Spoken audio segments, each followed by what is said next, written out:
शादी के बाद सिंदूर महिलाओं के श्रृंगार का एक अहम हिस्सा होता है। सिंदूर से जुड़ी कुछ अहम मान्यताएं भी प्रचलित हैं, जैसे सिंदूर के बिखर जाने, चेहरे पर गिर जाने, फैल जाने के कुछ शुभ तो कुछ अशुभ परिणाम देखने को मिलते हैं। भारतीय परंपराओं में वैवाहिक रिश्ते में पति पत्नी के बीच प्रेम और समर्पण बहुत ही अहम माना गया है। विवाह के दौरान एक रस्म होती है सिंदूर लगाना। जब पति पत्नी की मांग में सिंदूर भरता है तब विवाह संपूर्ण माना जाता है।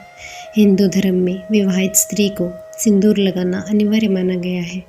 ये न सिर्फ पति की आयु से जुड़ा माना गया है, बल्कि पति पत्नी के बीच प्यार को बढ़ाने वाला भी माना जाता है। शादी के बाद सिंदूर महिलाओं के श्रृंगार का एक अभिन्न हिस्सा बन जाता है। अगर मांग में सिंदूर भरते समय वो नाक या माथे पर गिर जाए तो ये शुभ फल माना जाता है और ऐसा कहा जाता है कि ऐसी महिलाओं को अपने पति से भरपूर प्रेम मिलता है। अगर सिंदूर पेट पर गिर जाए तो ये भी शुभ फल माना जाता है। कहा जाता है कि ऐसी स्त्री को अपने बच्चों से भरपूर प्रेम मिलता है। सिंदूर मांग में भरते वक्त यदि ज़मीन पर गिर जाए तो मन में अजीब अजीब आशंकाएं आने लगती है। अगर आपके हाथ से सिंदूर नीचे गिर जाए तो इसे अशुभ माना जाता है, और सिंदूर लगाते समय कुछ अंश ज़मीन पर गिर जाए तो ये अशुभ नहीं होता। पूरी डिब्बी का बिखरना अशुभ माना गया है। पूजा करते समय अगर आपसे सिंदूर गिर जाए तो आपको कोई अशुभ समाचार मिलता है या फिर घर में कलेश होता है। पैर पर सिंदूर गिरने से यात्रा के योग बनते हैं, जो कि सुखद या दुखद दोनों प्रकार की हो सकती है। कुंवारी लड़कियों के ऊपर सिंदूर गिरना बड़ा ही शुभ माना जाता है। खासकर यदि लड़की शादी के योग्य हो तो ऐसा माना जाता है कि उसका जल्द ही विवाह हो जाएगा। दोस्तों, जानते हैं कुछ ऐसे नियम जो सिंदूर लगाते समय हर महिला को ध्यान में रखने अति आवश्यक होते हैं। शाम के समय भूलकर भी मांग में सिंदूर ना भरे, सुबह के समय ही मांग भरे। सिंदूर यदि ज़मीन पर गिर गया है तो इसे बरगद के पेड़ के नीचे डाल दें। इसे अपनी मांग में ना भरें।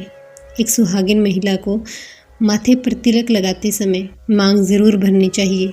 विशेष ध्यान रखें कि अपने सिंदूर को किसी के साथ भी शेयर नहीं करें। हिंदू धर्म में सिंदूर को माँ दुर्गा का प्रतीक माना जाता है। विवाह के समय पति के द्वारा पत्नी के प्रति समर्पण का प्रतीक होता है।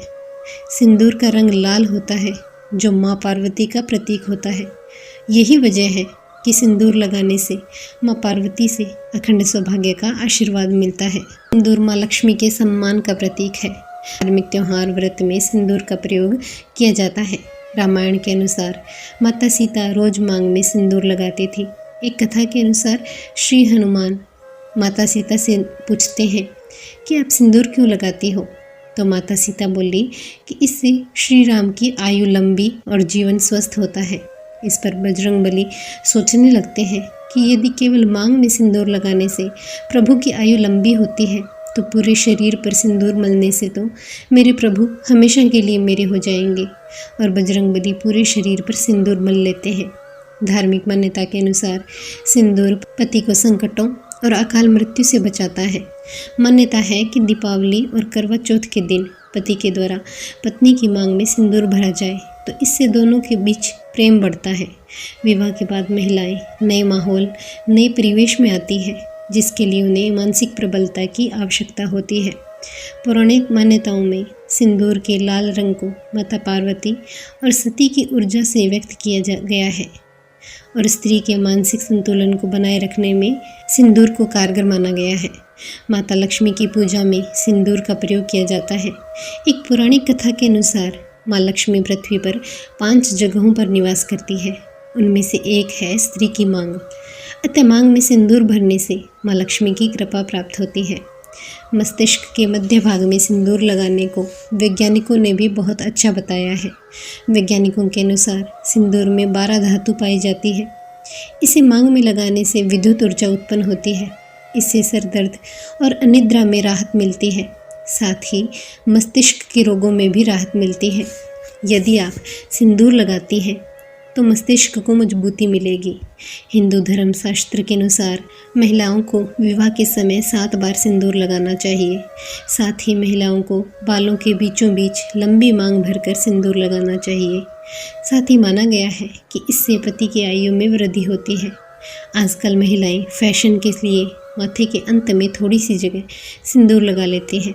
ऐसा उनके दाम्पत्य जीवन के लिए शुभ नहीं माना जाता है। जब आप सिंदूर लगाएं तो पूर्व या उत्तर दिशा की ओर मुंह करके सिंदूर लगाएं। अगर आप सिंदूर लगाते समय खड़ा होकर सिंदूर लगाती हैं तो इससे कोई शुभ या अशुभ फल नहीं मिलता। किसी त्योहार या व्रत के समय यदि पति पत्नी की मांग में सिंदूर लगाता है तो इससे उनके बीच में प्रेम बढ़ता है। सिंदूर को कभी किसी के सामने नहीं लगाना चाहिए। इसके लिए हमेशा ध्यान रखें कि सिंदूर हमेशा एकांत में लगाया जाए। माना जाता है कि सुबह उठते ही सिंदूर नहीं लगाना चाहिए।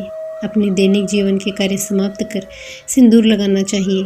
दोस्तों, सिंदूर को कांच, लोहे या शीशे के बर्तन में नहीं रखना चाहिए। आपको सिंदूर पीतल, सोने या लाख के बर्तन में रखना चाहिए। जो महिलाएं टेढ़ा सिंदूर लगाती हैं उनके बारे में कहा जाता है कि उनके पति बड़े ही ऐश्वर्यशाली होते हैं। यदि आप भगवान शिव और माँ पार्वती पर चढ़ाया गया सिंदूर लगाती हैं तो इसके अत्यंत शुभ परिणाम मिलते हैं। सिंदूर लगाते वक्त सदैव सिर ढककर सिंदूर लगाना चाहिए। अपने सिंदूर को कभी किसी को उधार नहीं देना चाहिए। सिंदूर को माथे पर लगाने के बाद कभी छिपाना नहीं चाहिए। साथ ही कभी भी गीले बालों के साथ सिर में सिंदूर नहीं लगाना चाहिए। तो दोस्तों, ये थी कुछ जानकारी सिंदूर से जुड़ी हुई। जानकारी पसंद आई है तो वीडियो को लाइक एंड शेयर करें और चैनल को सब्सक्राइब अवश्य करें। मिलते हैं जल्द ही ऐसी एक और वीडियो के साथ। तब तक के लिए आज्ञा दीजिए। राम राम।